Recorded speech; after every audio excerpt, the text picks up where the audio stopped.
What up, everybody? What up, everybody? What's up, everybody? Welcome back to another episode of AC Reviews the World. I am your host, AC the Engineer, and we are at episode 240. Good round of applause.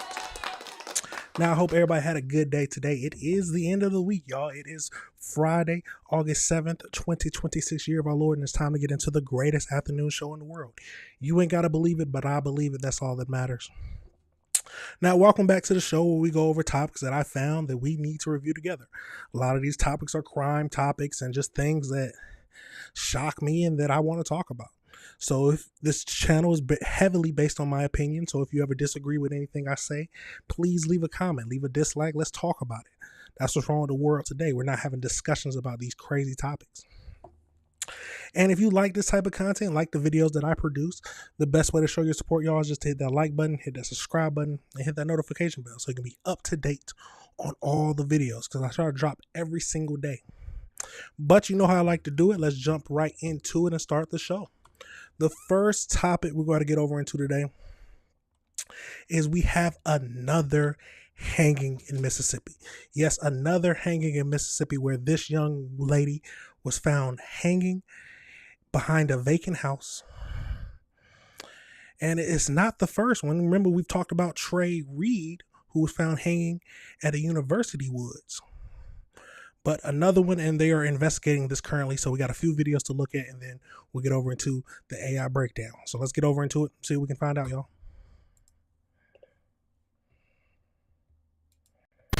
A woman found hanging from a tree behind a Jackson house has been identified, and that case is raising new questions tonight. That's right. A city councilman says that federal authorities need to step in. 16 WAPT's Ross Adams explains what he wants and why he says the community can't wait. Councilman Kenneth Stokes says he just sent a letter to the U.S. Attorney for the Southern District of Mississippi asking for the agency to help in any way it can after a young woman was found hanging from a tree in an abandoned home in West Jackson. Anything that they can provide to get this hanging case solved quickly. We need to have someone in handcuffs as soon as yesterday. The Hinds County coroner identified the woman as 29-year-old Tasia Fortune. Investigators say Fortune's body had been hanging in the tree for 3 to 4 days before someone found it Monday night at the house on Road of Remembrance. Stokes' letter to the U.S. Attorney asked for help finding a suspect and a motive for the killing. Everywhere you go, they talking about that hanging. I don't care where you go, to the grocery store, to get something to eat, people talking about that hanging. The Jackson Police Department has said little about the case in the past 4 days. Other than a late Monday night social media post, JPD has been so tight-lipped they haven't even sent out a press release. Once upon a time, a press release will have come out quickly because of the sensitive nature of hangings in Mississippi. Alrighty, let's talk about it. In a Thursday interview with 16 WAPT, Police Chief Rochelle Brackney refused to answer any questions about the hanging investigation. Councilman Stokes says even if there's no racial element to this hanging, he says given Mississippi's history of lynchings, public officials all across the city need to step up and say this is unacceptable behavior. Now, we don't know for sure if it's a murder. They haven't released that if it's a murder investigation or not. But of course, the public wants to know something. They want to know where your thoughts are. It's been a few days. It makes sense that the public wants to learn some kind of details about this case. Was anybody looking for her? There's a lot of things that just come to mind. Now, we don't know if this was suicide or anything like that, but people have questions, and with the history that Mississippi has, and people already don't trust the police, you got to have some kind of press release to say what you're thinking and what's the investigations coming to. Now, they could be holding tight-lipped because it is a murder investigation and they're trying to gather all the details so they can hunt for the suspect. But let's keep going into this. Reporting from Jackson, Ross Adams, 16 WAPT News. Let's get over into the next video. Troy and Megan, neighbors told me that they were just shocked when they learned that a woman was hung from a tree in a backyard at a vacant home. They say that this is just heartbreaking. Here in this neighborhood, you know, a woman's body was found. What was your reaction to that? It was heartbreaking. One, because they said she was found in a backyard. not alive. And God didn't put us here to be done that way. Violet Wilson says learning the woman was found hung from a tree made the discovery even more disturbing. It's unnatural in this lifetime. You don't see things like that. Darren Johnson says this has shaken a neighborhood he considered safe. It's quiet, older people over here, so we don't normally have that. So just to hear that happen, it kind of got us shook, basically the whole neighborhood shook, because we never have that problem. Now, he says some neighbors are questioning whether they should stay. I'm gonna be honest with you, it kind of had me in a whole nother stage where, like, man, should we still stay here or should we leave? Jackson police say officers responded to 500 block of Road of Remembrance around 7:30 Monday night. The woman was found hanging from a tree in the backyard of a vacant home. Witnesses say a Jackson Fire Department ladder truck was used to get her down. But just to hear about that, like I say, it got everybody skeptical, everybody questioning each other, don't nobody know what's what. Now, that is a good point. So if they had to use a ladder truck to get her down, some people are questioning on how she got up there in the first place. I don't know if she climbed the tree and jumped down, if they're trying to say suicide, but it does make you question and make you want to know where the investigation is going and what their thoughts are. But let's keep going into this.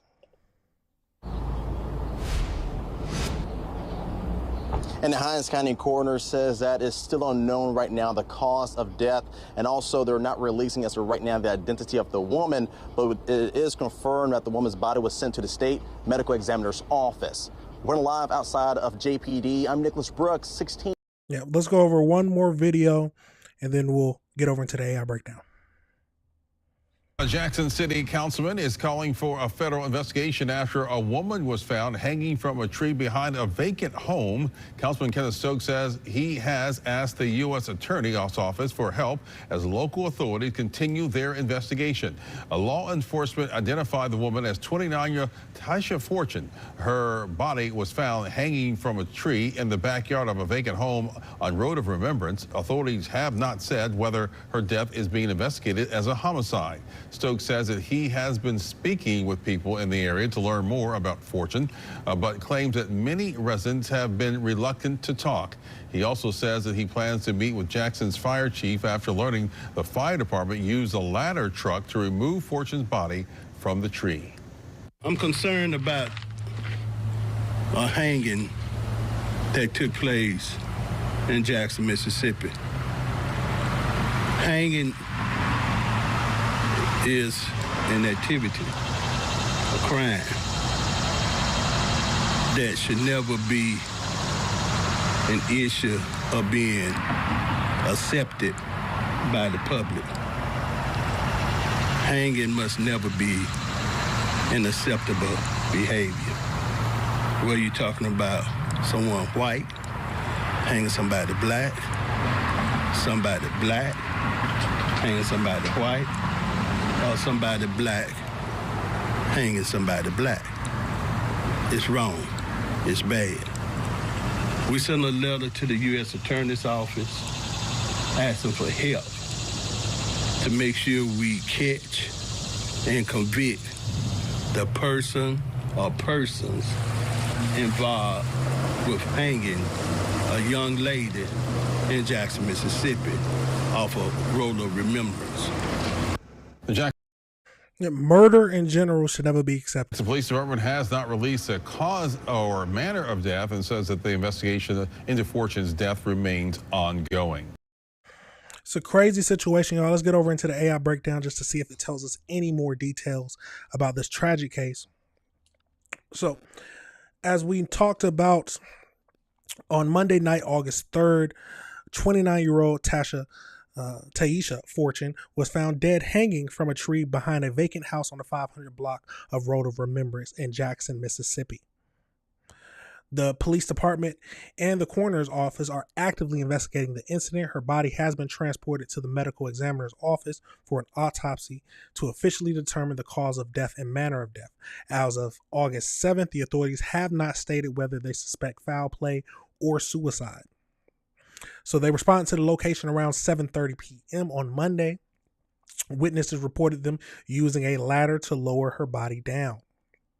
Investigators have not established how long Fortune had been at the location before discovering, but they did mention it could have been at least 3 days.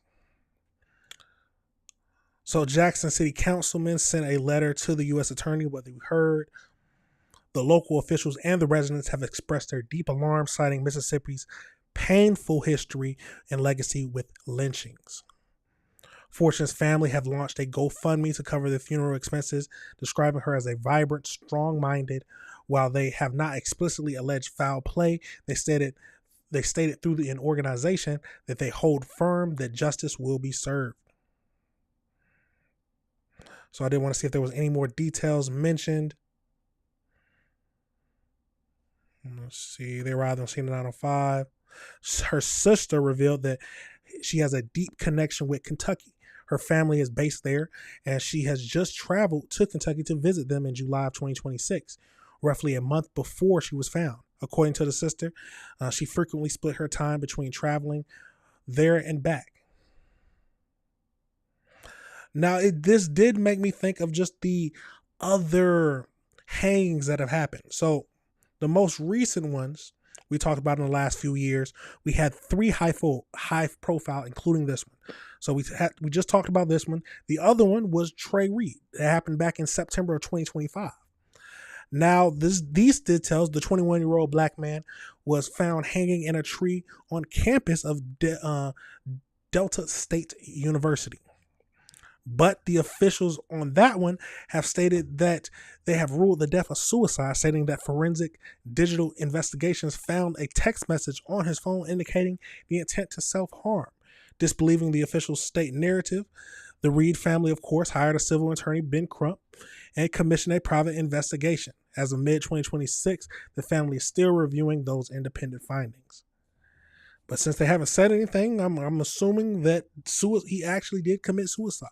And that's the biggest thing here. A lot of times the family will never want to think that their child, their family member committed suicide, but that might be the actual thing that happened. Not taking it away from any times that people have committed murder like this, but it's something we need to take into account. But the thing is, people don't really remember that on the same day that Trey Reed was found hanging, we had another one, Corey Zoktis, I can never say his name, was also found hanging. He was a 35-year-old homeless man who was found hanging from a tree in a wooded area in Vicksburg. The police department investigated the scene and determined that it was ruled as a suicide, just like this one. Now, it seems like suicides are getting more and more common, or at least we're hearing about them more. But it's a tragic situation. It seems like the most recent ones, we got the 2015 and the 2010, both of these, including the FBI, ruled these deaths as suicides. Now, some might say that all these can't be suicides and somebody must be hiding something, but it could actually be a suicide. Now, the question with this most recent case is the ladder. Why did they need to have a ladder to get her down? That just makes it seem like somebody helped her up there. But it could be the case where she climbed up the tree and jumped off. I don't know. But a thorough investigation has to be had. And we need to understand it. Now, I do believe they should have released just a briefing, basically saying what they're thinking right now. But you know how a lot of people, if they say no foul play, they'll immediately go up in arms and say, how can you automatically say it's no foul play? If they go too early and make a statement, and if they go too late, people are going to complain about it. But what are your thoughts on this case, y'all? It's a crazy situation, but these are the type of stuff we have to look at. Absolutely crazy. We're going to pivot now into our next topic we're going to be discussing today. And we have to go over to Augusta, Georgia, where it seems 2 teens have been, or teenage or young men, have been arrested for killing a homeless man. And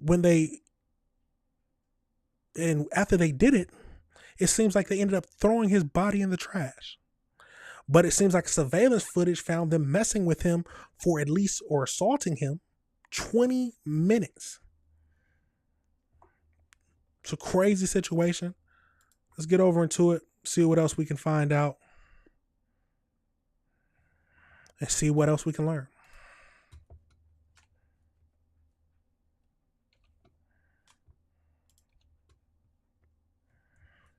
Let's jump over into it, y'all.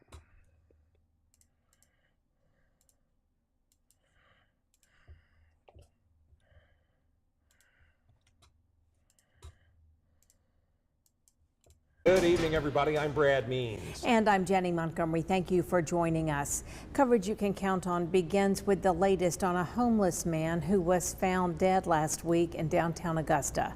Nathan Lewis's body was found inside a trash can Thursday morning. 17-year-old Lamar Witt and 19-year-old Kayshawn Walker are both charged with murder in that case. Warrants accuse them of beating Lewis with a metal pipe, a sandbag, and rocks. It isn't clear whether Witt and Walker knew Lewis. And while that investigation continues, this case certainly raising questions about homelessness and public safety and the resources available for people living on the streets. That's a crazy situation. What can drive young men to go through? I mean, they could be just the normal thugs who hang around, but to beat a homeless man, he's already down in his luck. He's already suffering some kind of ways, but to beat him with metal pipes and sandbags and then just to throw him in the dumpster like he's a piece of trash. No sane person would do that. No sane human being would do that. Let's keep going. Chartavius Adams live on Broad Street now with a closer look at the challenges faced by the homeless and those trying to help them. Chartavius. Yeah, Brad. Well, I'm holding the arrest warrants for the two teenagers charged in this case. These documents give us new details about what investigators say happened here on Broad Street. I also spoke with people who live downtown, as well as a homeless outreach organization, about the broader conversation this case has started. The Richmond County Sheriff's Office says deputies found Nathan Lewis dead Thursday morning after responding to a report of a broken window on Broad Street. 17-year-old Lamar Witt and 19-year-old Kayshawn Walters are charged with murder. As the case moves through the courts, homeless advocates say the case is also drawing attention to the challenges many people living on the street face every day. Some don't want to come in shelters because they don't want to stop using or partaking in the lifestyle that they've chosen. Our shelter and a lot of shelters, they can't be intoxicated. Public intoxication is not safe for anybody, so you can't put that in a shelter environment. Somebody that's out of their mind with alcohol or on fentanyl or something, you know, they're unpredictable. Some folks are on the registry as a sex offender. They don't qualify to stay in any of our shelters because of the locations. They're not legally able to live in that environment. And then there are some that can't get shelter clearances. They're actually running from the law. People who live downtown say they want to see more done to address both public safety and the needs of the homeless. The government or the city step up and make housing or make a place for these homeless people. I mean, a lot of them need help. A lot of them don't want the help. They'd rather be out on the streets. Well, in that case, stay on the streets. The city is worried about the wrong things at the wrong times. Like I said, I never imagined Augusta being the way it is. The executive director of Garden City Gospel Ministry says people who are ready to change their lives should take advantage of the help that's available. I don't know the circumstances behind this particular case to say that it had anything to do with drugs. But if it would sober up somebody on the streets, the reality, if they have an opportunity to do something different, they need to go ahead and make a decision to do it now, to get into rehab or something and to get off the streets. The Richmond County Sheriff's Office says both suspects remain in Charles B. Webster Detention Center, charged with murder as the investigation continues. Yeah, the homeless do what a homeless person would do what the homeless person wants. A lot of times they will be on drugs and things like that. so they won't be able to go to a homeless shelter to get off the streets. And some just, we got to be honest, some are fine being where they are. But those who want to get help deserve to be able to find some place to get helped. But let's get over into more details about the murder, because no matter what, a homeless man living on the street is not for anybody to pick on. It's not for the teens to beat on. They are people who are struggling and trying to find a way to live. And to have these two teens come out of nowhere, beat on him, kill him, and throw his body in a dumpster like trash, it's really sad. So let's get over into this AI breakdown, see what else we can learn. So we got Lamar and Kashawn, 17 and 19, have been arrested and charged with the brutal murder of Nathan Lewis, 65, a homeless man, and hiding his body inside of a downtown Augusta trash bin. The incident occurred on July 30th, 2026 at approximately 1:20 a.m. along the 600 block of Broad Street. I don't know any downtown after one o'clock where it's safe, the safest. There are some places, but always everything crazy happens after 12. So according to surveillance footage captured, it ended up capturing a relentless 20-minute assault where the suspect struck him repeatedly with metal pipes, a sandbag, and rocks, while they also kicking and punching him. After the beating, the suspect placed Lewis's body inside of a nearby commercial trash can and walked away. So they didn't even shoot him. They beat him to death. They beat him to death. That is crazy. The sheriff's deputies discovered the body and later that morning after falling a trail of blood. So they released surveillance images of the suspect. A family member recognized them from the flyer and brought both the teenagers to the sheriff's office. That's a good family member. You have to face responsibility for this. I don't know if these teens wanted to kill him. I don't even think they had the idea of killing them. But you beat a homeless man so bad he dies? Yes. And you beat him with metal. You maybe teenagers are stupid, but you beat somebody with a metal pipe and you don't expect them to die, you're very stupid. So the brutal nature of the killing has sparked intense discussions regarding the local public safety and homelessness and the resources that are there for them.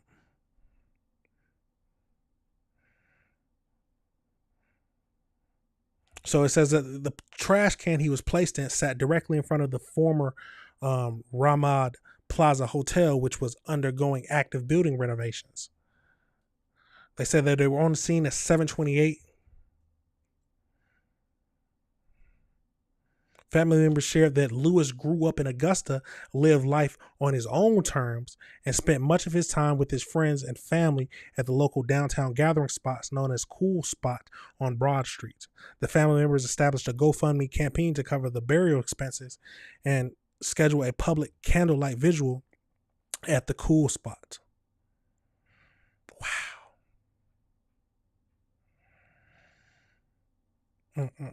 It's a tragic situation, y'all, but no homeless man deserves to be treated like this. I am happy that they arrested these two teens and they deserve to get the punishment that's coming to them. But this ultimately shows that who are you going to blame for this? They are old enough to where they can take responsibility for their own actions, but I wonder how they grew up. How were they raised? It wouldn't even cross my mind to beat up a homeless person. It wouldn't. But why did that come to their mind? Do the parents need to teach their children better? Or is this ultimately the kids grow up and the environment they're in turns them into these awful human beings? Let me know your thoughts, y'all. Let me know if you disagree with anything I said. It's a tragic case, but this is the type of stuff we got to review together. We're going to pivot now into our third topic, where we have a very disturbing case where a 15-year-old was found. It's hard to even think about, but we have a 15-year-old who has been arrested and charged with murder. But it seems like before that, he was going around door to door knocking on people's doors, looking in their windows, holding a big knife and saying, I got a gift for you. Maybe one of the people he knocked on is the victim. But so let's get over into it and see what we can find out about this case and see what we can learn.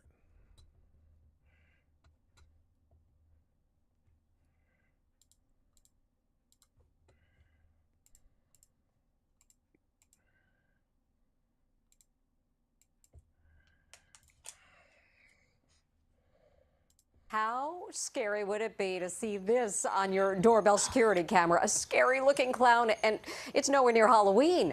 That's what happened to one family, and they got quite a shock when they heard cops announce that a knife-wielding teen in a clown costume was taken into custody in connection with a homicide investigation. Here's Brooke Anderson.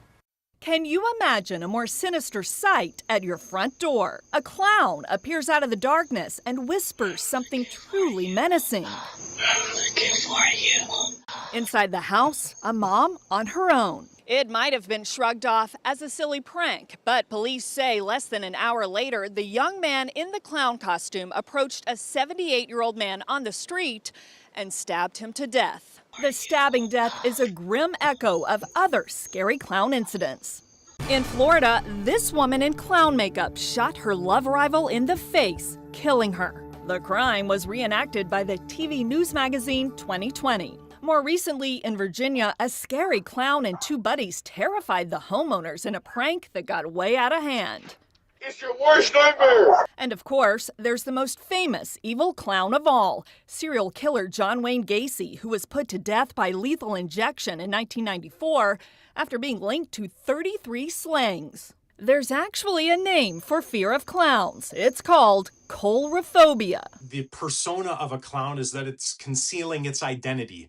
And when our brains perceive something to be unpredictable, then it perceives it as a threat. And if it's a threat, then we develop fear. Now, you have to be one delusional man to walk up to somebody's door, or kid, 15 years old kid, and be in a clown costume saying some crazy stuff. If you would have touched the door, like you're trying to open it, I would have shot through the door.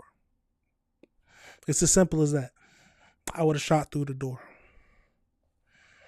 But let's keep going and finish up this video. now this latest creepy clown. I'm looking for you. With the suspect in custody, police have sent out a message that there is no longer a threat to the community. It's a crazy situation, y'all. Let's keep going into this.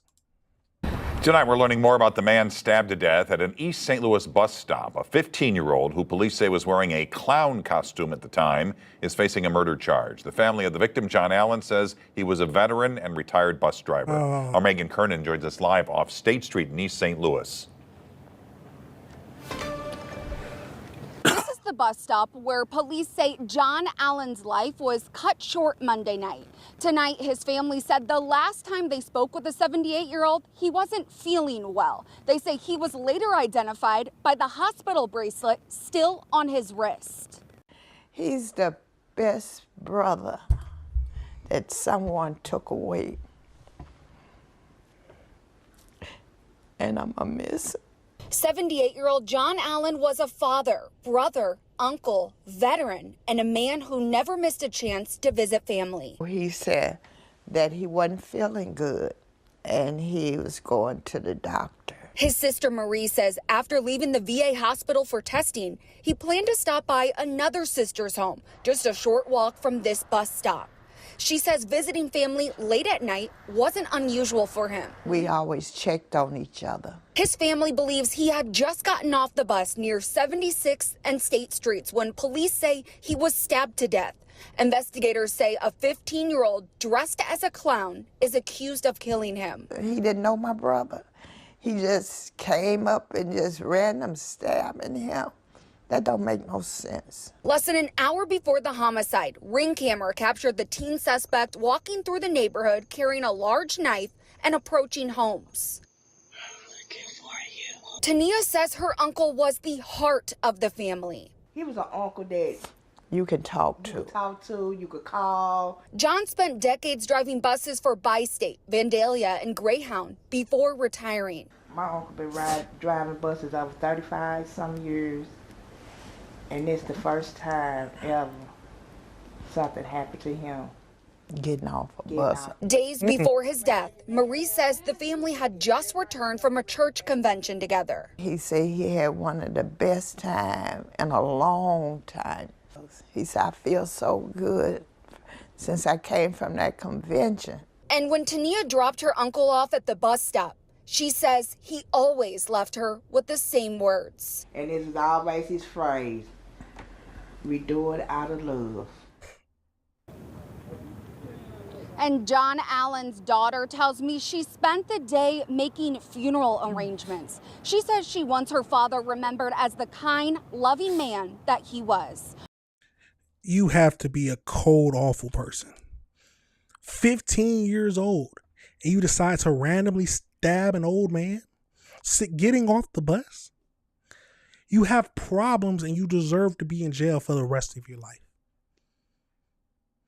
Where are his parents at? Where was his parents? 15 years old, your parents should still know where you are. Did they see any signs that he was acting crazy? A clown suit with a knife? I don't know if that was trying to be some crazy prank. Obviously it wasn't, because he stabbed somebody, but where are the parents, y'all? It's a crazy situation. Let's get over into one more video where a psychologist more talks about this. Tonight, prosecutors are looking to charge a teen as an adult for the stabbing death of an East St. Louis man. Investigators say the suspect was dressed as a clown. 5 on your side's Reagan DeTrolio joins us live at the East St. Louis Police Department with everything we know so far from the St. Clair County State's Prosecuting Attorney's Office. Reagan. Mike, prosecutors filed a petition to charge the teen as an adult. If that petition is approved, then he would face first-degree murder charges. I talked with a mental health trauma expert who tells me right now this case brings more questions than answers. I'm looking for you. You know, is this the beginning of psychosis? Is this a kid who's grown up with a lot of violence and seeing a lot of violence and is desensitized to it? Dr. Shannon Cooper Sadlow is a clinical professor at SLU who researches violence in children. She says when she first heard about a 15-year-old in a clown costume allegedly stabbing a 78-year-old man to death, she called it an anomaly. Somebody doesn't just kill somebody. There are things that lead up to that. She says there's no simple answer as to why someone so young decides to commit such a heinous crime. It can be genetic, it can be environment, it can be exposure to violent movies, can be video games. She says learning that investigators say the teenager used a knife to kill makes this case that much scarier. You have to have a pretty significant amount of anger or rage or emotion in order to be able to stab somebody. According to the St. Clair County Prosecuting Attorney's Office, the first-degree murder charge this teenager faces means he had the intent to kill or do great bodily harm to John Wesley Allen Sr., the man police found stabbed to death in front of this bus stop on 76th and State Streets Monday night. Pay attention to who your kids are friends with. Pay attention to how much time they're spending by themselves. What are they doing when they're by themselves? Are they pretty isolated? Now, those were some great things to look at. You have to be aware of what your children are doing, who their friends are, because their friends influence them more than some people like to think.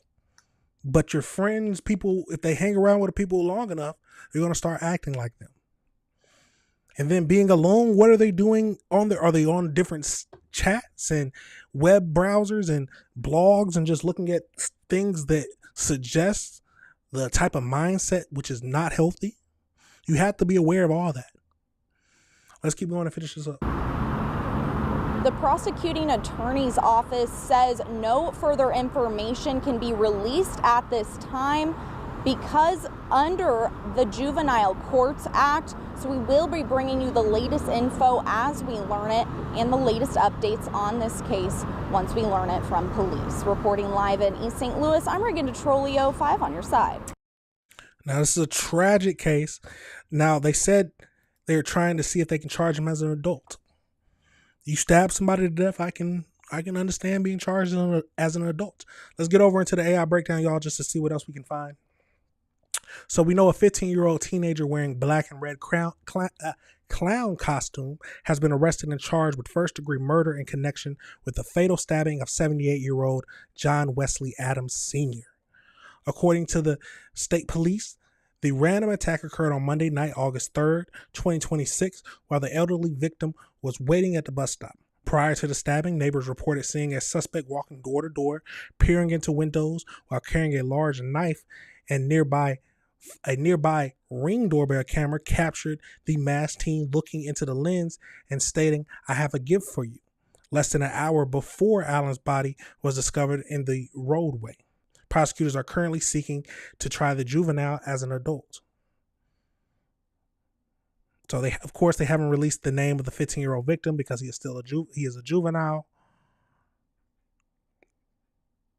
They say he was stabbed multiple times. He is formally charged with first-degree murder, with the St. Clair County State Attorney filing to transfer him to adult court.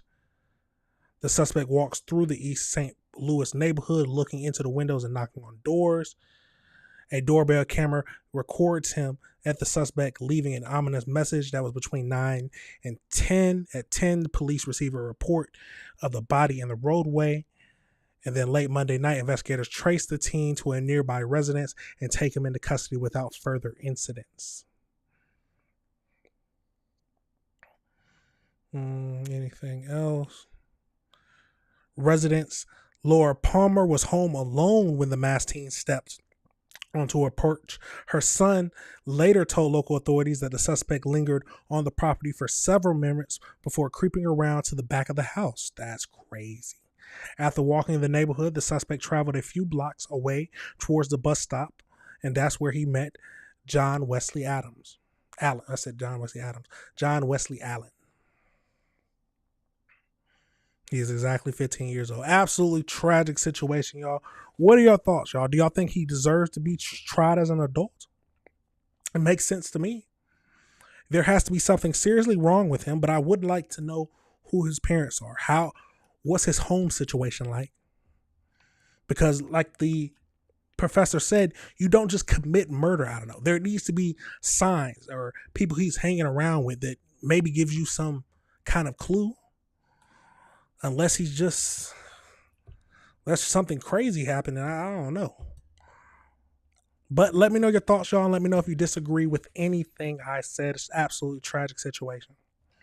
We're going to pivot over into one more topic that we're going to be talking about today. And now we all talked about being a donor, an organ donor on your license. Now, I myself am an organ donor.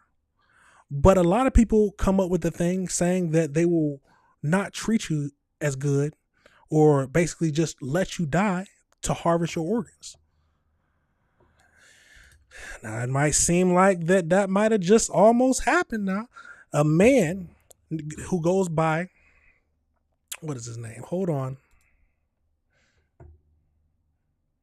Let me get right. So we're talking about the Network for Hope, which is an organ procurement organization where in a certain case of T.J. Hoover, it seems like at the time he was in the hospital, he was mistakenly declared brain dead. And all this happened from an overdose. But even though he was thrashing around crying, the organization allegedly tried to pressure the medical staff to go ahead and proceed with the procedure to take his organs. And this is not the only case. It seems like there's other people making allegations that they're not waiting for the patients to fully die. Let's get over into this video, y'all. And then, of course, we'll get over into the AI breakdown just to see what else we can find out. Remember, y'all, if y'all like this type of content, hit that like button, hit that subscribe button, and hit that notification bell. Let's get over into it. We've got a really shocking story that involves organ donation. The government is moving to shut down a nonprofit after allegations arose that some organs were taken from patients who were still alive. Meg Oliver has that story. When an organization entrusted with the gift of life repeatedly puts patients at risk, The federal government has the duty to act. HHS Secretary Robert F. Kennedy Jr. on Wednesday announced his department was decertifying an organ procurement organization, or OPO, called Network for Hope, citing a federal review of 351 cases where organ donations were authorized but not completed. Nearly a third showed cause for concern. The review found with at least 28 cases where the patients may not have been deceased at the time organ procurement was initiated. That includes T.J. Hoover, a would-be donor who was hospitalized in October 2021 following a cardiac arrest. He was thrashing, crying, and grabbing the doctor's hands to stop him. Even after those signs, the organ procurement process continued. Hoover's sister, Donna Rohrer, alleges their family had initially agreed to withdraw life support after they were told he was brain dead. But the federal review of Hoover's case suggests the next day hospital and organ procurement staff documented improving neurologic function. One day after that, records show Hoover became conscious during a donor-related heart evaluation and had to be sedated and paralyzed so the procedure could continue. That evening, the review says doctors were preparing to remove his breathing tube when Hoover became agitated and they stopped the process. Hoover ultimately survived, and in congressional testimony last year, a whistleblower said the OPO had violated its standards. I am so confused. So are you telling me they were doing the testing to make sure the organs are good, so yes, they can go through and take them when he actually dies? So, but he wakes up, and and then they put him back to sleep with sedation just to continue with the testing of his organs to see if they can be taken. This is the craziest thing I've heard. This is the craziest thing I heard, y'all. The case should have been halted immediately once neurological function improved. At the time, the OPO said its staff was following approved protocols, and on Wednesday, Network for Hope CEO said his organization would appeal the decertification. For CBS Mornings, I'm Meg Oliver. CBS News medical correspondent Dr. Celine Gounder has reported on this system for over the past year. She's also editor-at-large for public health at KFF Health News and joins us now. So, Celine, how is brain death supposed to be determined, and what appears to have gone wrong, specifically in T.J. Hoover's case? So brain death is actually a series of tests. So a clinician examines the patient. If they're on a ventilator, you take them off the ventilator to see if they can spontaneously breathe, so without the assistance of the ventilator.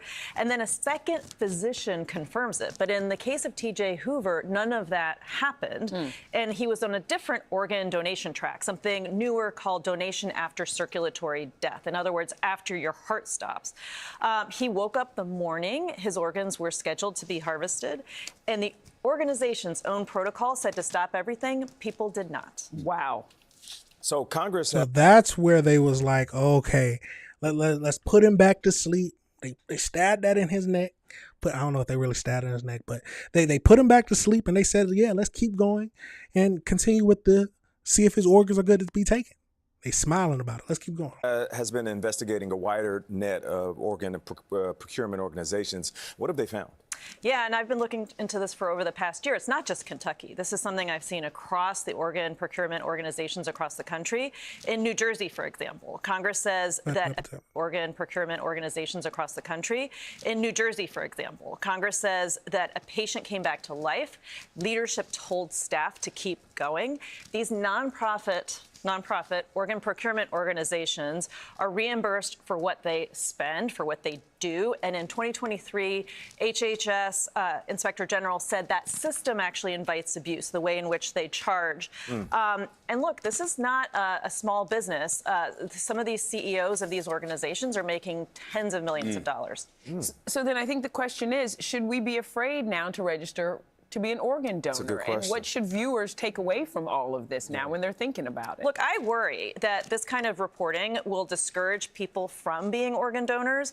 Donations fell last year for the first time in over a decade. Now, some of that is you have fewer opioid overdoses. That leads to people being donors, right? But in Kentucky, more than 2,100 people came off the rolls as a perhaps as a result of the T.J. Hoover case, just in a period of 4 months. The answer is a system that earns back the trust. You have to behave in a trustworthy way. And so CMS can write better rules. That's Medicare, Medicaid. They can enforce the rules better. Congress can change how these organizations are paid and immunity. House Ways and Means Chairman Jason Smith says they won't stop investigating until every bad actor is held accountable, because families deserve a system they can trust. Absolutely. It's a crazy situation, y'all. Crazy situation. But does this make you worry about being an organ donor in the first place? Let's get over into the AI breakdown, y'all, and see what else we can learn. So let's get over into it.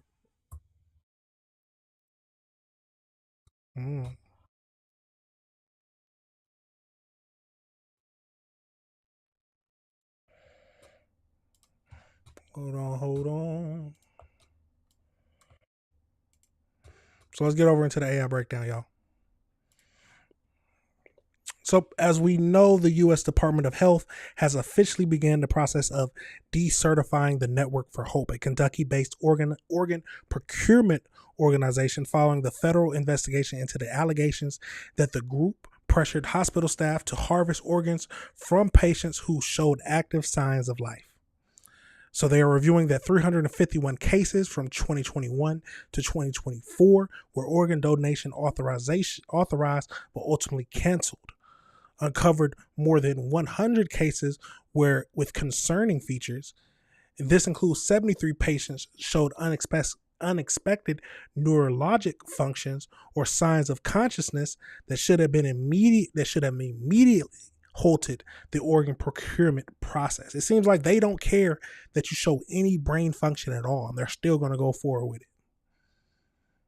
So the investigators noted that instances where the employees failed to recognize that hospital sedatives or drugs were masking the patient's true neurological state. In a 2022 case, an overdose victim began moving and looking around less than an hour after being removed from life support. Yet the retrieval attempt was not immediately stopped. Former employees and federal documents revealed that OPO supervisor repeatedly yelled at coordinators and pressured hospital staff to find a different doctor if the attending physician refused to clear a patient for organ harvesting. That's so crazy to me. They have to get paid on the back end if they're acting like that. The federal crackdown was heavily prompted by a 2021 incident of the Thomas Hoover case. And as we know, on the operating table, he began thrashing and crying despite his active signs of awareness.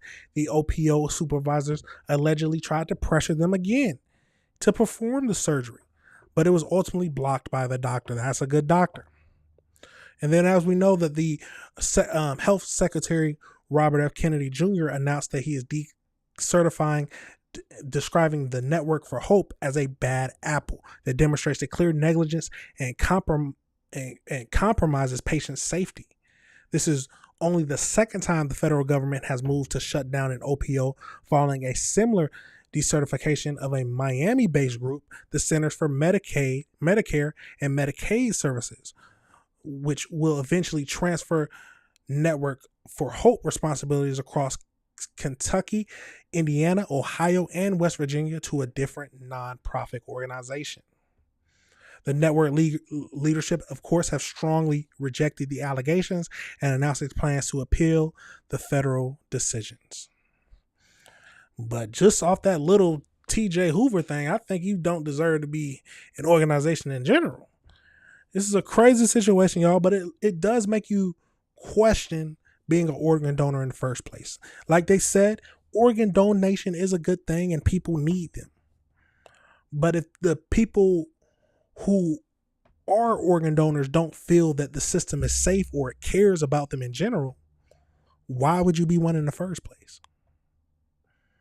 Let me know your thoughts, y'all. Let me know if you disagree with anything I said. It's a crazy case and it's a crazy situation, but these are the type of stuff we have to look at and review.